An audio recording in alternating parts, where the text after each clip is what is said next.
News in a CBS Sports HQ, there will be no repeat champion. Tight down the stretch. Wallace cuts it to 6. At the 2-minute mark, OKC trying to shoot their way back into this one after trailing by double digits in the fourth quarter. Off the miss. Stephon Castle, right place, right time for the putback. And that would be plenty. The San Antonio Spurs going the other way and finishing with style. They will represent the West as your NBA Finals are now set. It's San Antonio and New York as the Spurs claim the West in 7.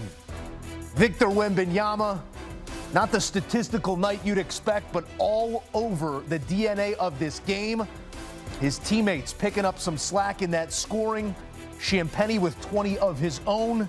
It was a game of runs from the third to the fourth where the Thunder sort of retook a bit of that momentum going into the break. And then the Spurs dominant down the stretch as San Antonio is headed to the NBA Finals for the first time since the 2013-14 season. And for instant reaction, we say hello and welcome into CBS Sports HQ, CBS NBA analyst John Gonzalez, and Spurs royalty himself, the coach, Avery Johnson. Containing the emotion right now, Coach, but there was so much emotion in this 48 minutes of basketball. I'm impressed by all of it. I'm impressed by the poise. I'm impressed by the performance. But when you think it's got to be a Wemby night, it's the team that comes through. How do you react to the entire performance here from San Antonio? Joe, you asking me or you asking John? I'm asking you. I had to turn on some light because we are turning it up. What do you want me to say? We're excited. This team, we thought this team was maybe 2 years away, but to go to the finals this year, again, sure. Was I picking the Spurs because I love the Spurs in 7? But at the end of the day, I saw something with this Oklahoma City team. Especially with Jay Williams injured, AJ Mitchell out. The Spurs bench got a lot of confidence as this series wore on. Keldon Johnson, Dylan Harper was amazing.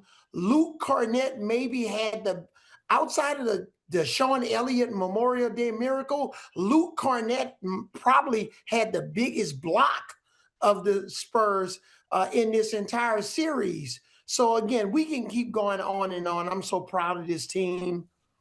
Oh my God. I can't contain myself right now. John, we're gonna let Coach collect here for a second. It was such an interesting back and forth in this one, and I almost felt like it was role reversal from what I expected. The poise of San Antonio seemed to lead the dance throughout this one.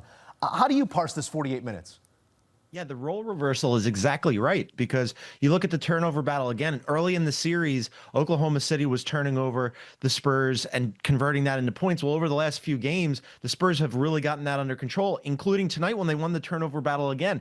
Early in the game, Oklahoma City was mounting its comeback by getting on the offensive boards and getting those second chance points. By the time the game ended, it's the Spurs who had the offensive rebound edge and the second chance points edge. And you mentioned how it was a total team effort for the Spurs. It very much was. Wemby was good tonight, got in foul trouble, but De'Aaron Fox had a better game. Stephon Castle, the turnovers aren't great, but he was good. Champagnie was fantastic. Devin Vassell gets into double figures. You mentioned Dylan Harper. Keldon Johnson started out slow, but he gave them some energy. And then you contrast that with Oklahoma City. SGA showed up. He had a terrible game 6. He had a fantastic game 7, and none of the other starters, aside from Kason Wallace, who he started slow, really helped him out at all. Up to, including, and especially that we need to flag, Chet Holmgren. Chet Holmgren, where were you in this series, and especially in Game 7, where you make third-team All-NBA and first-team All-Defense, and you take 2 shots in a critical Game 7 at home as the defending champs in 33 minutes, and they put your butt on the bench at the end of the game? That is a disservice to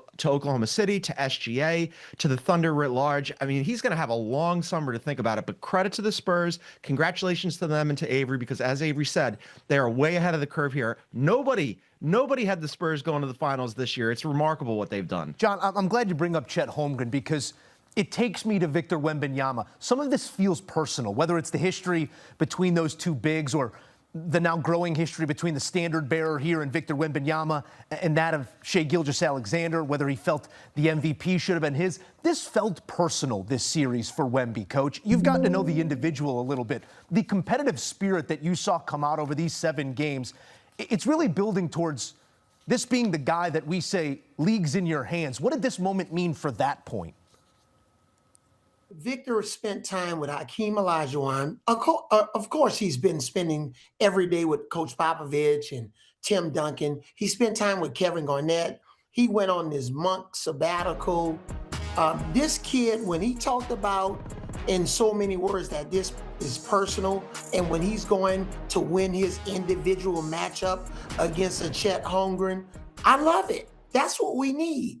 This kid is good for the game. He's great for the global game of basketball. He's a global ambassador. The Spurs won this game tonight because they were only -3 from the free throw line in attempts, guys. Just remember that stat. I agree with John. They were getting beat up on the offensive glass in the first part of this game, but they were only a -3 at the free throw line. They kept it close. They allowed Shai to be Shai. They did a decent job on the others. They annihilated and eliminated Chet Holmgren from this series. You know who's the big winner in this situation? The guy in Milwaukee, Giannis Antetokounmpo. I'm not going to start any rumors, but he's the big winner tonight because somebody's going to be on the phone calling him from Oklahoma City, Oklahoma.